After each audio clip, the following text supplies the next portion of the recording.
What's up, everybody? I'm back for a new video. Today I was in the church. I was praying just to thank God for something He did for me. And there I had a sudden inspiration, and it was to make a video about the current situation in the Middle East. So here we go. I went to buy a microphone and to have a better quality. My brother-in-law installed me some nice lights. Thank you, Tariq. So let's go. I have to add, I went to the church. It doesn't mean I'm a very religious person, you know. I'm not religious, at least in the sense of it is taught today, you know. I'm not gonna go to the church regularly and pray and blah, blah, blah. I mean, I do pray, but I'm not the regular religious guy. I just do my own thing. So yeah, let's go straight to let's cut straight through the chase. Because yeah, there's so much information going around, so much disinformation also, of course. As you know by now, the first victim of every war is always the truth. It's a war of information. It's a psychological war, and it's a war between truth and untruth. And it's difficult to make a picture, to make yourself a picture with all these conflicting messages, all these images and everything. And right now the media is always pretty one-sided. They take sides. They're not very objective. So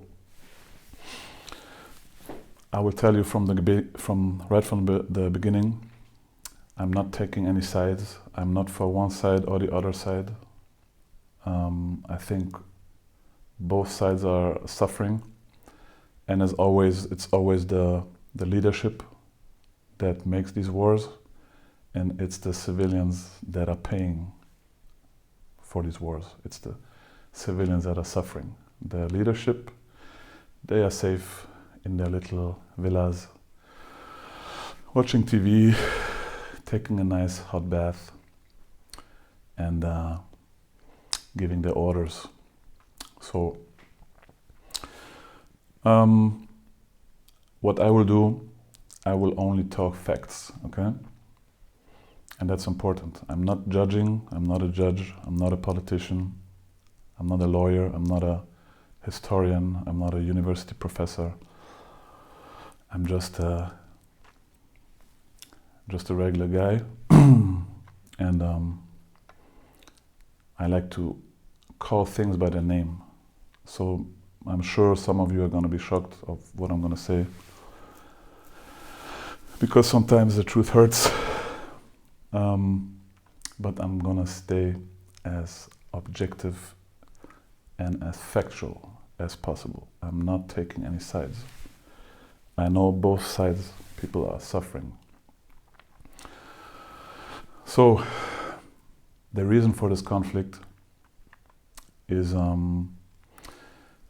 so what they're showing us and what they like to do is always taking a small part of the whole story and then amplifying it. And that's what you get to see. And that's why many of you are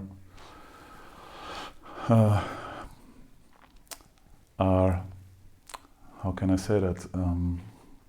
You're misinformed, and you're taking sides, and it's logic somewhere, because if what you believe, what you're being told, then of course it's you're gonna go on one side, and the other side they're really bad because blah blah blah and so on. But it's not as simple as that. To understand a story, and you know it exactly, you always have to look at the whole story. You always have to look at both sides. In this case, we have to go back to the past and ask ourselves how this whole thing started. So, and I'm not 100% accurate, you know, I'm not a historian. I'm just did a little bit of research, not too much. My whole video is freestyle. I didn't take any notes. I didn't prepare anything. Why I do this? It's because I want to. I mean, the information, of course, is important, but I think I have sufficient information. But the freestyle, I do it because I want to be spontaneous. I want to be real. I want to be authentic, and not prepare something and then, you know, like just repeat something I wrote down. I'm not gonna do that. So let's go back to the past. The Jews have inhabited Palestine, the so-called Palestine today, I think around 2,000 years ago. And at some point they left, for whatever reason. It was, I think they got chased. And around 1500, the Palestinians came, those we today call Palestinians. And we now have Palestine. So since about 500 years, it's Palestine. Palestinians are living there. Jews were also living there, a much smaller number than now, but they were cohabitating. They were living together, and I think pretty peacefully. There was never really any trouble. Of course, I'm sure there was some small troubles, but it all started when some people decided it's time for the Jews to have their own land, which there's nothing wrong about. But the problem is they decided to go back to Palestine, and that's the problem, because Palestine, or former Israel, is now Palestine, and there are Palestinians living, Arabs. And not only since 5 years, they're living there since about 500 years. So they took over Palestine. More and more came. There was the Balfour Declaration. Balfour Declaration, for those who don't know what it is, it's a paper that the British made, and the British decided they had the power to gift Palestine to make Israel. And that's where the problem starts, because who is Britain to decide to give Palestine to somebody else, you know?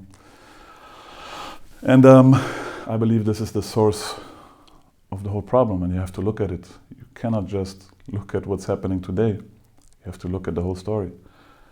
So Israel was created.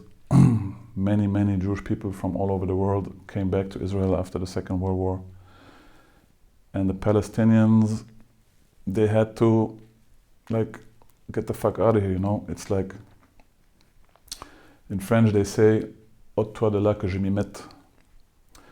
And it means, if I would translate it, is get out of here, we want to sit here now. Like, imagine sitting somebody on a seat, you come there, move, I want to sit here. And those are facts. Everybody knows it. You can look it up. It's everywhere. It's just factual. It's history. So if you look at the map, and I'm gonna put it here for you to look at, Palestine went from the whole country getting smaller, getting smaller, getting smaller, getting smaller, getting smaller, and now Palestine is like a couple of little dots on the map. So all the Palestinians were like regrouped somewhere, like, you know, make some space for us. So of course the Palestinians don't like it, and I believe nobody else in the world will like it, okay? And it's not only that they got their land taken, they got treated pretty badly. So they're put together in these small camps. You can call it, they call it Gaza, you can call it the way you want. You can call it a ghetto, open air prison. But this again is just factual. And So of course there's going to be a reaction, you know. No country in the world would allow that. And this is the basis for this whole conflict. And the Palestinians, they're just reacting. It's action-reaction, and they're defending themselves. They also have the right to defend themselves. Of course, in no way do I agree with killing civilians. Anyone who kills civilians is a barbarian and has to face justice, to go to prison. But laws are always valid for both sides. You cannot say one side are terrorists and killers and murderers, and the other side, they're just defending themselves, you know. It's always, the law is for both sides. The law is for everybody. Nobody is above the law. So I would like to give an example. Imagine the USA or imagine Europe, and let's say the Chinese suddenly say, or they suddenly find out that a couple of thousand years ago they used to live in Europe or in the USA, and they come back. They say, hey guys, we used to live here, we're coming back now, please move. And they start putting everybody together. In Europe, I would say, imagine they put everybody in Luxembourg, small country where I'm from actually, and the Chinese take everything else. And if you don't like it, we're gonna bomb you, we're gonna put you in a small place. And of course, the Europeans are gonna rebel. It's a natural reaction. And same in the USA. They wouldn't like it if the Chinese came and say, hey guys, we used to live here a couple of thousand years ago. I know they didn't, but it's an example. And so just imagine that. I would like to give you another example, okay? Very important. It's a metaphor. I like metaphors.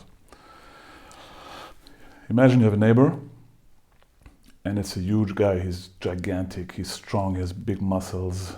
He's, let's say, 250 kilos, pure muscles, trained in fighting and boxing and kickboxing and MMA. And he lives together with a dog, okay? It's a little puppy. And he beats his puppy. Every day, since the puppy was born, he just beats him. He kicks him in the face, he hits him, he spanks him. Sometimes he doesn't feed him, he cuts his water, he cuts his food supply and everything. And then one day, after getting mistreated, the dog got a little bit bigger and the dog bites the tall guy. Now imagine, all what you get to see is a videotape of the tall guy who has video cameras all over his house, showing you a small piece, only the moment where the dog bites him, okay? And he shows it to everybody. He says, look at my dog, he's a terrorist, he tried to bite me, he did bite me, he's brutal, he's a barbarian, he's an animal. And everybody will agree with him. They only saw the small piece. And that's what's being done today. And still, I'm not justifying anything. I'm just trying to explain what's happening. I say killing civilians is horrible, is not allowed, and is never excusable. Never, not even one. And it's stated by the Geneva Convention. Not even one civilian is to be hurt. In no case. There is no exception to the rule. You cannot say, well, we bombed this house because we thought there were some terrorists, and then you kill 5 babies, 10 children, 2 pregnant women, 2 grandmothers, 10 grandfathers, 20 mothers, 25 fathers, some dogs. It's not, you can't, it's not, there is no reason and there's no justification for that. And the other side is the same. When the other side attacks civilians on the other side, it's the same. There is no reason. You cannot say, yes, we did it because they did it to us. You cannot do it. Everybody knows that. Every human being understands that. But you only see the part where the dog bit the big guy. Wow, such a bad dog. I would put him to sleep. Yeah, put him to sleep. Like Jordan Peterson, I saw his Twitter today, and I'm very disappointed of him. I thought he was an intelligent guy. He says, Netanyahu, give them hell. Some people are just full of shit.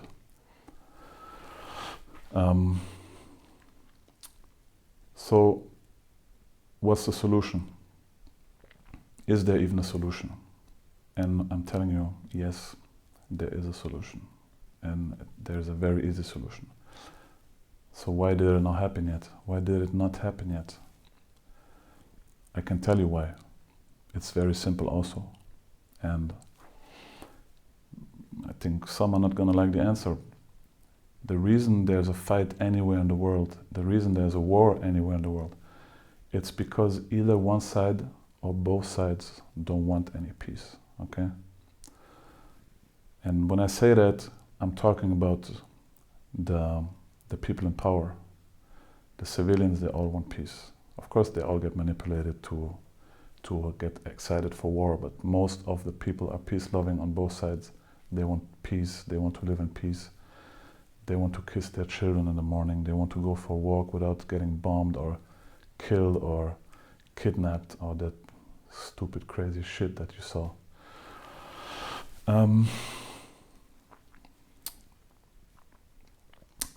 So the solution.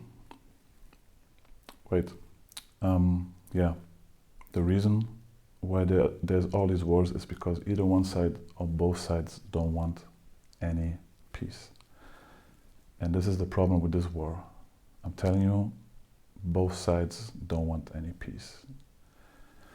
It's difficult to believe, but that's the reason why there hasn't been any peace yet. Both sides don't want peace.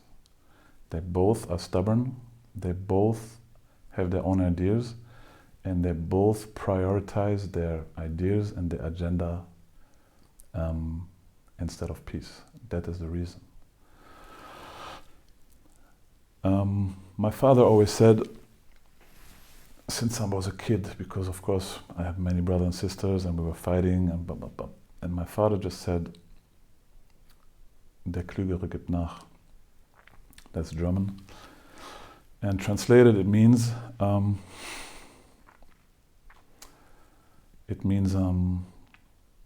smarter one gives in, okay?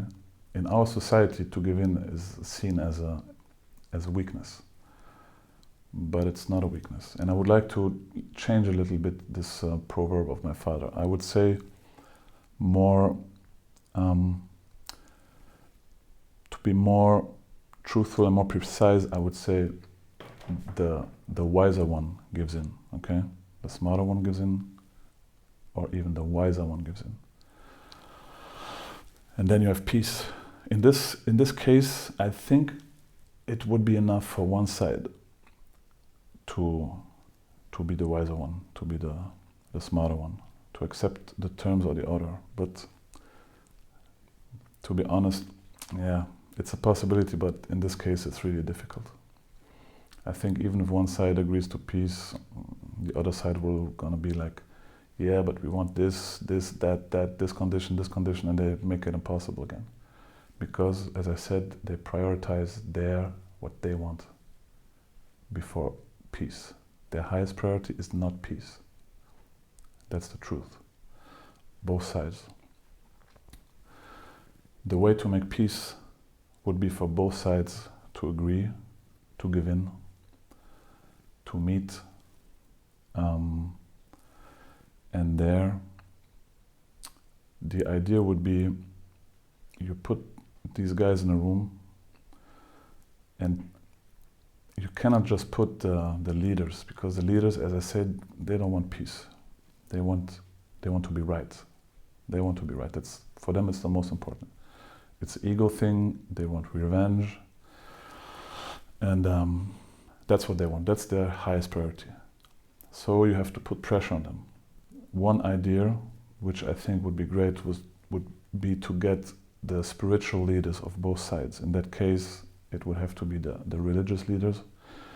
So for the Palestinian side, we would have to get the biggest imams of the world together and the biggest rabbis in the world together, and they make the peace deal. You put them in a room and you don't let them out until there's a peace deal signed. The conditions, they have to be found where both sides are satisfied, both sides have the right to exist. In this case, I think the only solution is a two-state solution. Both get their land, both get their state, both get their security, both have to make concessions. And this is the magical word here, concessions. You have to be willing to give up your ego, they have to be willing to give up what they want, what they think they have to get, etc., and they have to make concessions. Concessions is the magical word for peace. They have to forgive each other, and they don't even have to love each other. They don't have to hug each other and cry and whatever. I mean, they can do it, but they just have to make a peace deal. And not for themselves. Do it for the whole world. Do it for your people. Do it because you want this whole suffering to stop. You sit on a table. Both sides have committed the most horrible crimes. Both sides have committed the most horrible crimes. Both sides. Barbaric acts. Both sides. War crimes. Both sides. Both sides have committed war crimes. Horrible war crimes. And if we start now to look for, yeah, you did this, you did that, it's never gonna end. What has to be done is forgive, come together, give in, and make concessions. You do it for your people, you do it for your women, for your children, for your future, for the next generations. You do it for your God. God is watching you guys, all of you. He doesn't like what you're doing, but He lets you do it because He gave us free will. And this is the highest goal you can achieve in this world, to make peace even though your ego won't let you. And you have to give in. And then there will be peace. And in the end, we are one big family. We are the human family. And I hope it's not sounding like some spiritual bullshit. It's a fact. We are family. We are all brothers and sisters. Palestinians and Israelis are brothers and sisters. And they are our brothers and sisters. We are all brothers and sisters. You're killing your brothers and sisters at the moment, both sides. You think you kill the enemy. You think you kill the enemy. No, you're killing your brothers. You're killing your sisters. You're killing your children. Your own children, your own brothers and mothers, your fathers, your grandmothers. And God doesn't like it. And the highest thing you can do is achieve peace. This is the highest achievement. And this is the highest seen from the perspective of the universe and seen from God. This is the highest thing you can achieve in this life. It's our duty, and it's the only way. Because if you don't do it, the suffering is just gonna keep going. Nobody will give up, nobody will lose, except if you kill everybody. And I don't think that's a great solution. If you truly want peace, if you truly want this to stop, the suffering, the killing, the pain, you sit down in a room and you don't leave the room until you have found a solution. Also, I would suggest you stop getting paid. No, I'm not talking about the imams and the rabbis. I'm talking now about the leaders.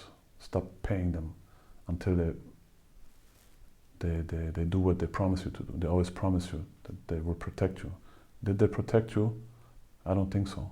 Both sides are responsible for what's happening to you, to the people. So put them in a room. The whole world has to put pressure on them. You don't leave the room until there's a solution.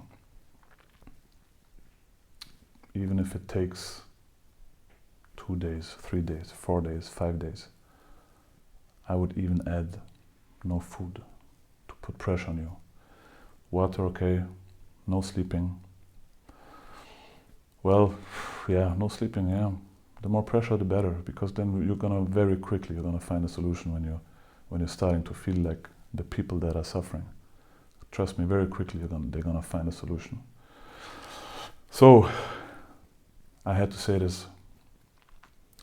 I repeat, I'm not on no side, okay? I love both sides. I love Israelis, I love Jews, I love Palestinians, I love Arabs, I love Muslims. They are all my brothers and sisters. I'm looking for a solution, but to find a solution, you have to be honest with yourself. You have to look at the facts. These are the facts. So, this had to be said, and yeah, I'm gonna stop it here.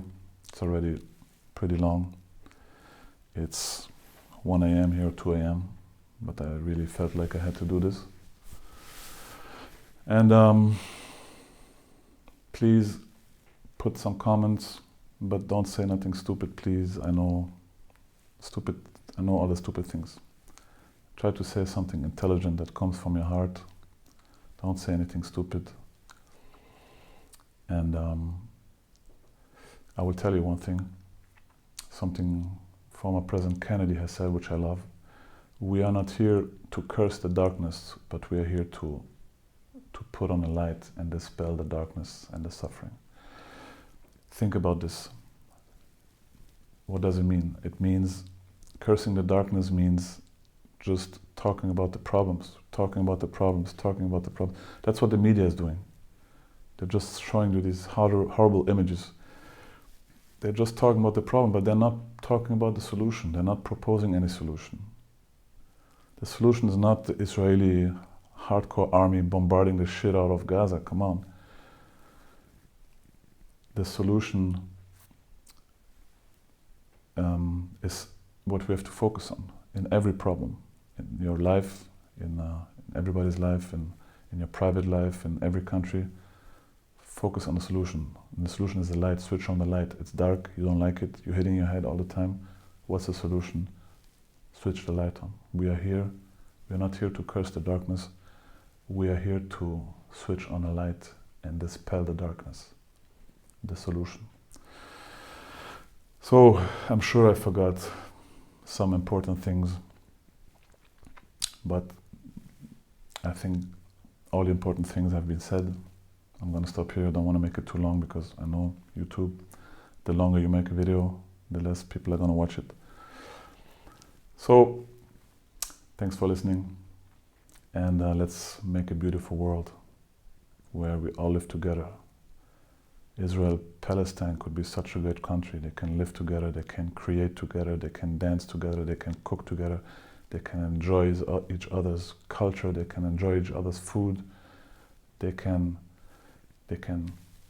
have a beautiful life together. There's enough space for everybody. This is stupid. This whole thing is stupid shit. There's enough space for everybody to be happy, to be safe, to make children, to enjoy their children, to feed their children, and so on. You can make a beautiful country with so much culture, so much beautiful culture and traditions. You can create amazing things, highways and trains that connect everything to the rest of the world. People from all over the world will come visit this country. Right now nobody wants to go there, of course, you know. But you can make such a great country all together, and it's gonna be, one day it's gonna be in the past, and you're only gonna read about it in the history books, and you're gonna think, wow, how stupid they were to fight each other, to kill each other, to make each other suffering. and you're like, they will be like, they will not understand. Why did they do it?